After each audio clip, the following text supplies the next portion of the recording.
Now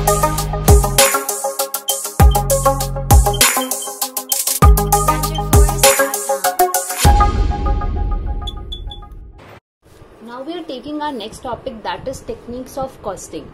The first technique of costing is marginal costing. Marginal costing involves all those expenses that are result of production directly. जो भी cost directly production से rise होते हैं, जो expenses directly production से rise होते हैं, उनकी ही costing marginal costing में की जाती है. तो हम कह सकते हैं कि marginal costing में direct labor, direct material, direct labour और डायरेक्ट वेरिएबल एक्सपेंसेस लिए जाते हैं और इसके साथ साथ लिया जाता है वेरिएबल ओवरहेड्स. तो जो चीजें यहाँ पे इन्वॉल्व नहीं है वो है फिक्स्ड ओवरहेड. फिक्स ओवरहेड को नहीं लिया जाता मार्जिनल कॉस्टिंग में. मार्जिनल कॉस्टिंग में सारी वेरिएबल चीजें और वो सारे एक्सपेंसेस जो कि प्रोडक्शन से डायरेक्टली इनकर्ड हो रहे हैं, डायरेक्टली निकल के आ रहे हैं, वो सब इन्वॉल्व होते हैं. सो फिक्स ओवरहेड्स को इसीलिए इंक्लूड नहीं किया गया है इस टेक्निक में या इस कॉस्टिंग में, क्योंकि ये माना जाता है कि जो फिक्स ओवरहेड्स हैं वो मिसलीडिंग रिजल्ट्स दे सकते हैं. तो इसलिए यहाँ पर वेरिएबल ओवरहेड्स और वेरिएबल एक्सपेंसेस को ही इन्वॉल्व किया गया है. The next technique of costing is direct costing. Direct costing में जो भी डायरेक्ट कॉस्ट है रिलेटेड टू ऑपरेशन, प्रोसेस या कोई भी product, direct cost to operation, process और प्रोडक्ट्स, यहाँ पे ये सारी ऑल डायरेक्ट जो कॉस्ट है वो चार्ज की जाती हैं, चाहे वो ऑपरेशन से हो, प्रोसेस से हो या प्रोडक्ट से हो. यहाँ पर जो इनडायरेक्ट कॉस्ट है उनको नहीं लिया जाता. इनडायरेक्ट कॉस्ट को रिटर्न ऑफ किया जाता है प्रॉफिट्स के साथ. सो इनडायरेक्ट कॉस्ट यहाँ पर ना आकर रिटर्न ऑफ होती हैं against profits of that same period. The next technique of costing is absorption costing.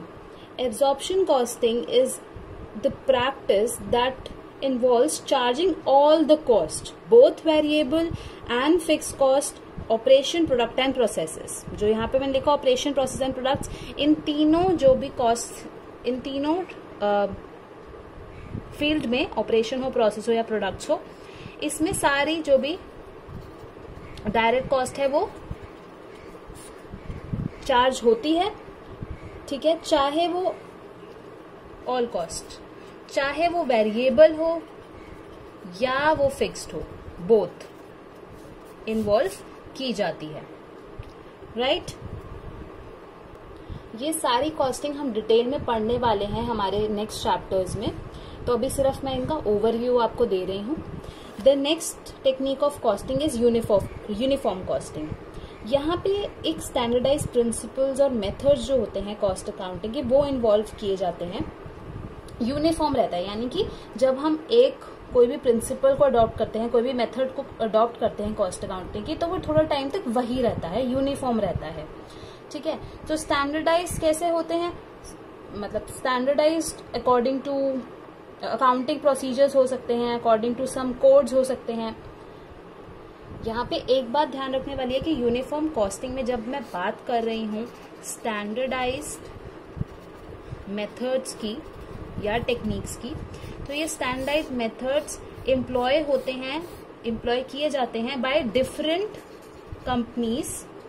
ठीक है, और जब ये standardised method different companies adopt करती हैं तो ये यूनिफॉर्म कॉस्टिंग कहलाता है. और यूनिफॉर्म कॉस्टिंग हेल्प करता है कंपैरिजन में, क्योंकि यहाँ पर स्टैंडर्डाइज मेथड सारी कंपनीज अडॉप्ट कर रही हैं, एम्प्लॉय कर रही हैं, तो यहाँ पर ये हमें फैसिलिटेट करता है comparison between these companies.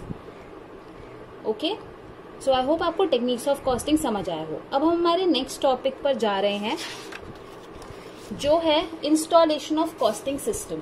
Installation of costing system में क्यों हमें कॉस्टिंग सिस्टम जब हम इंस्टॉल करता है कोई भी कंपनी तो उसको कहीं ना कहीं कोई ना कोई डिफिकल्टीज आती हैं. तो इंस्टॉलेशन ऑफ कॉस्टिंग सिस्टम में सब दो चीजें बहुत फोकस करने वाली हैं. तो यहाँ पर जो प्रैक्टिकल डिफिकल्टीज हैं वो ओवरकम करना होता है. So overcoming the practical difficulties in introducing the system. And the second point is main consideration that should be govern the installation of such a system. यानी कि जो main consideration एक company को लेने होंगे while adopting this, while installing this system, वो main consideration को ध्यान रखते हुए ही इंस्टॉलेशन होना चाहिए. तो हम पहले देखते हैं कि क्या क्या प्रैक्टिकल डिफिकल्टीज आती हैं इस सिस्टम को इंस्टॉल करने में. फर्स्ट प्रैक्टिकल डिफिकल्टी है lack of support from top management. अगर टॉप मैनेजमेंट ही सपोर्ट नहीं करेगा तो बहुत ज़्यादा डिफिकल्टीज तो आएंगी ही, क्योंकि टॉप मैनेजमेंट ही सारी चीज़ें संभालता है. किसी भी ऑर्गेनाइजेशन के सारे डिसीजन मेकिंग उसको लेने होते हैं. तो इसलिए इम्पॉर्टेंट है कि उनका सपोर्ट चाहिए. तो अगर उनका सपोर्ट नहीं मिल रहा तो ये एक प्रैक्टिकल डिफिकल्टी आती है. The next practical difficulty is resistance from the existing staff. अब क्या होता है, जो फाइनेंशियल अकाउंटिंग स्टाफ है, जो एग्जिस्टिंग स्टाफ है, वो रेजिस्ट करता है कि हमें कोई भी जो नया सिस्टम है वो न्यू सिस्टम अडॉप्ट ही नहीं करना है. उनको एक ऐसी फीलिंग आती है कि वो नए सिस्टम में शायद ढल ही नहीं पाएंगे. तो ये जो फियर है ये उनको रेजिस्ट करता है, दूरी बनाने की कोशिश करते हैं वो न्यू सिस्टम से. The next practical difficulty is non cooperation eight other levels. यानी कि जो फोरमैन स्टाफ है, यानी कि जो सबसे लोअर लेवल स्टाफ है, जो सुपरवाइजरी स्टाफ है, जो फोरमैन स्टाफ है, वो सोचते हैं कि क्या होता है, हमें ना एडिशनल पेपर वर्क करना पड़ेगा, हमें सारा काम दोबारा करना पड़ेगा, हमें बेसिक डाटा से एकदम बेसिक से हमें सारा काम करना पड़ेगा. तो ये जो सोच है ये वो कोऑपरेट नहीं कर पाते इसी चक्कर में. ठीक है, तो एडॉप्शन होने में किसी भी सिस्टम को प्रॉब्लम हो जाती है.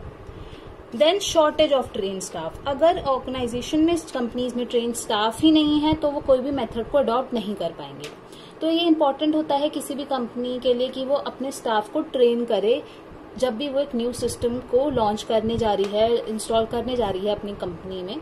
तो अच्छा रहता है अगर वो अपने स्टाफ को उसी के दौरान, जैसे हम कहते हैं ना ऑन जॉब ट्रेनिंग, वो देनी चाहिए. बट वो शॉर्टेज है, तो ये भी एक प्रैक्टिकल डिफिकल्टी है.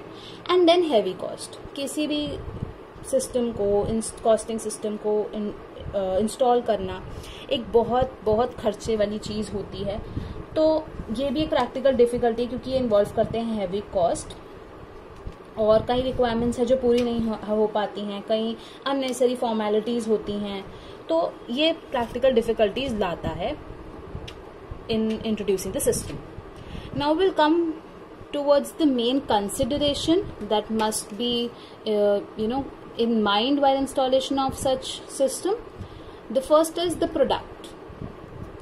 Now the product in which the organization is dealing with has specified or have guide towards the system. So जिस हिसाब से प्रोडक्ट होगा उसी हिसाब से इंस्टॉलेशन होगा सिस्टम का. तो यहाँ पे the product has to be considered in mind while adopting a new system. The second is the organization. The organization size matters the most. कि जब ऑर्गेनाइजेशन का साइज अगर लार्ज स्केल पर है, शॉर्ट स्केल पर है, तो उसी हिसाब से कोई भी ऑर्गेनाइजेशन अडॉप्ट करेगी कोई भी न्यू सिस्टम को, कॉस्टिंग के न्यू सिस्टम्स को. तो यहाँ पर ये चीजें भी इन्वॉल्व होती हैं. ऑल्सो ऑर्गेनाइजेशन की जो अथॉरिटी है, जो वहां पर अथॉरिटी है, वो भी कंसिडरेशन में लेनी होती है, कंसिडर हमें करनी होती है.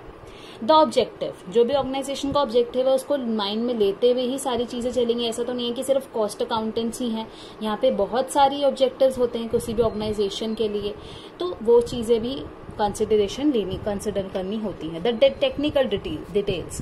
तो ये बहुत इंपॉर्टेंट है. टेक्निकल डिटेल्स, अगर जैसे मैंने कहा हमारे प्रैक्टिकल डिफिकल्टीज में था कि ट्रेन स्टाफ नहीं होते, तो अगर टेक्निकल डिटेल्स को हम कंसिडर नहीं करेंगे तो हम उस सिस्टम को यूज ही नहीं कर पाएंगे.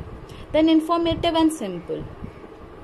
इंफॉर्मेशन किसी भी चीज की बहुत ज्यादा इंपॉर्टेंट होती है, तो इसलिए उसको कंसिडर करना बहुत इंपॉर्टेंट है. Methods of maintenance of cost records. Now there are some methods that must be adopted by the staff members. The organization, the management must work towards these maintenance of cost records. The adoption of training, the adoption of new methods must be the methods और whatever the system is adopting it must be elastic, यानी कि जो भी changes होते हैं वो उसको adapt कर पाए, ठीक है, adapt the changes quickly, right. तो जो भी चेंजेस हैं उसको उतना इलास्टिक होना चाहिए कि and then we have accuracy of data. जो भी हमारा डाटा है कॉस्ट अकाउंटिंग का डाटा, बिल्कुल उसमें एक्यूरेसी होनी चाहिए। डिग्री ऑफ एक्यूरेसी बहुत इंपॉर्टेंट मैटर करती है। अगर डाटा को हम किसी भी कॉस्ट डाटा को हम कलेक्ट कर रहे हैं, एनालिस कर रहे हैं, तो accurate result they. Also here the technical details, or if I say informative and simple, और the methods of maintenance of cost records. यहाँ पे जो भी हम फाइनेंशियल अकाउंट्स में बनाते हैं तो हम रिकंसाइल करते हैं, चेक करते हैं अब हमारे अकाउंट्स को। तो ऐसे ही कॉस्ट अकाउंटेंट प्रेफर करते हैं कि वो सारे कॉस्ट अकाउंट्स को टाइम टू टाइम चेक करते रहे, रिकंसाइल करते रहे from their journals, their trial balance, जैसे हम फाइनेंशियल अकाउंट्स में करते हैं, वैसे ही कॉस्ट अकाउंट्स में सारी कॉस्ट अकाउंटिंग के मेथड्स को देखते हुए, रिकंसाइल करते हुए उस मेथड्स को अडॉप्ट किया जाता है या चेक किया जाता है, मेंटेन किया जाता है कॉस्ट रिकॉर्ड्स को। सो आई होप आपको इंस्टॉलेशन ऑफ कॉस्टिंग सिस्टम समझ आया हो। Please like the video, share it with your friends and do subscribe to College Tutor. Thank you for watching.